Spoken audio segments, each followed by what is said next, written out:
So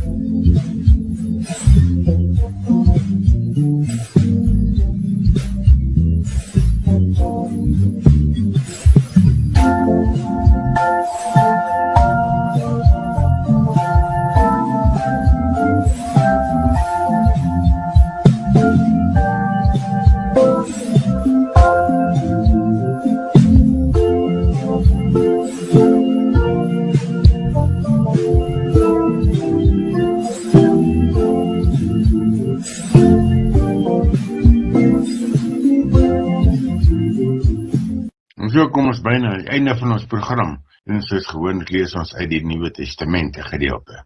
Handelinge hoofstuk 11, eerste gedeelte, vanaf vers 1. Petrus verantwoord hom voor die gemeente in Jerusalem.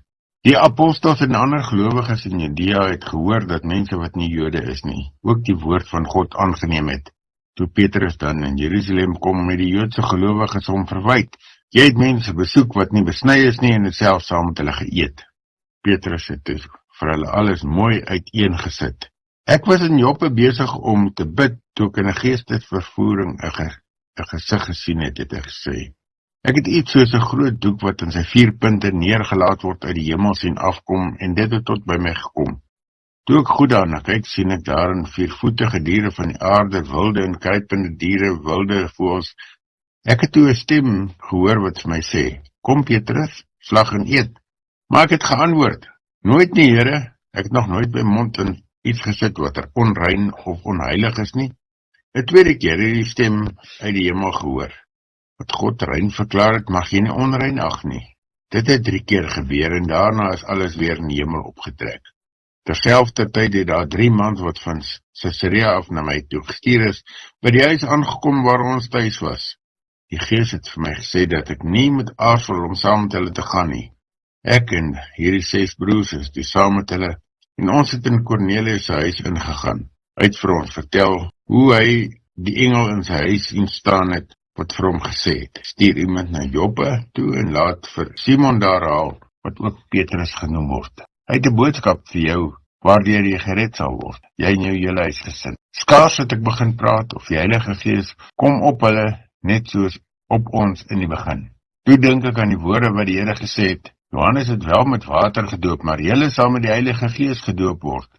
Hulle het net soos ons in die Here Jesus Christus geglo, en God het aan hulle ook dieselfde gawe as aan ons gegee. Wie was ek dan om God te probeer verhinder? Toe die gelowiges dit hoor, was hulle tevrede.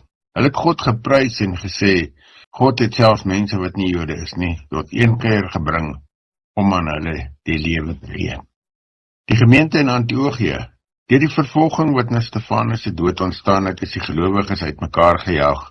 Party van hulle het na Fenisië, Cyprus en Antiochië toe gegaan, maar hulle het die woord aan niemand anders as net aan Jode verkondig nie.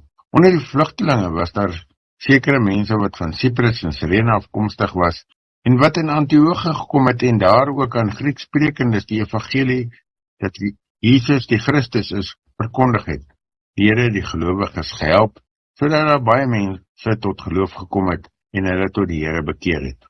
Die berig hieroor het die gemeente in Jerusalem bereik en hulle het vir Barnabas na Antiochië toe gestuur.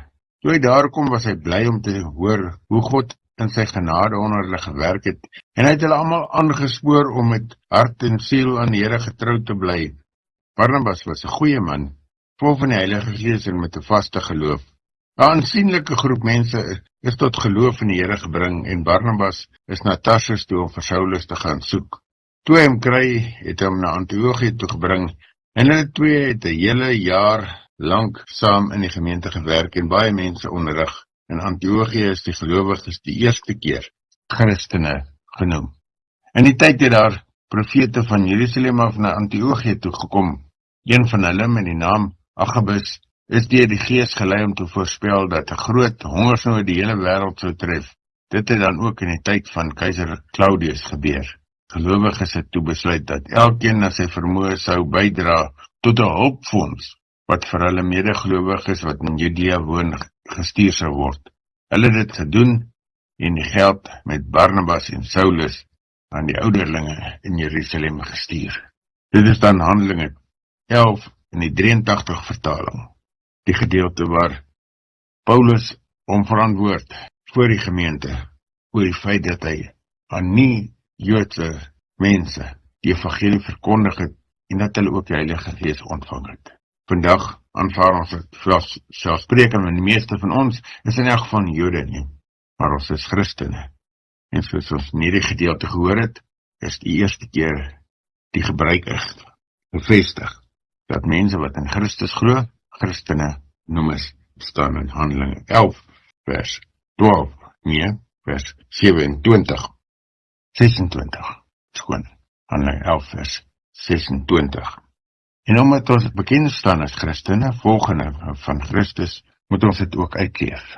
Party daar is het natuurlijk baie gemakkelijk en makkelijk, want ons is dalk tussen ander gelowiges, of mense wat glad niks verstaan nie.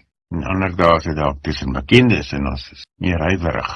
Kom ons luister na die stem-invloed van die Here, ook deur die Heilige Gees, wat en hoe ons elke dag moet getuig. En daarom mag die genade van die Here Jesus Christus, die liefde van God en die gemeenskap van die Heilige Gees met elkeen van julle wees en bly tot in ewigheid. Amen.